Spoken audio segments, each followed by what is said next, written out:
ويه الفخر نحكي عن يوم كبير، يوم من أيام الفرح بالأنبار. اليوم محافظتنا تلبس ثوب جديد، فندق الأنبار الدولي، الصرح اللي صار رمزة للإعمار وعنوان للنهوض والتطور.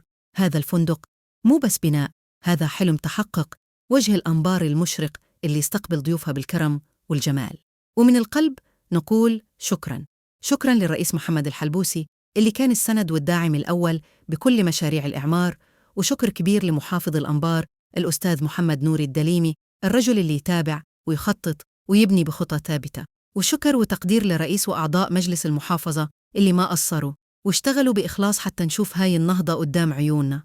اليوم الأنبار تفرح، والفرح بيها غير، لأنه اللي يشتغل من القلب الله يبارك بعمله.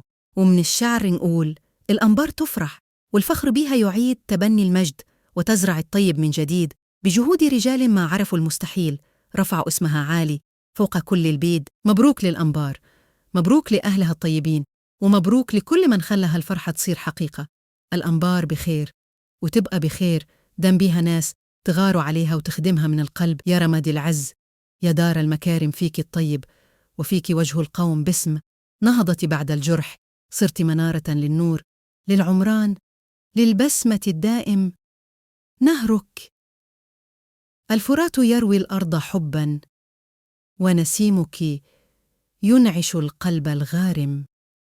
يا درة الغرب، يا نبض العراق، تبقين فخراً في المدى القائم. هذا تعب سنين، وهذا فخر الأنبار اللي تبني المجد بيد أهل الهمة، من الحلبوسي للسيد المحافظ، ومن المجلس للي اشتغل ووقف. الكل قالوا الأنبار ما تموت دم بيها، رجال تخدم الوطن بشرف.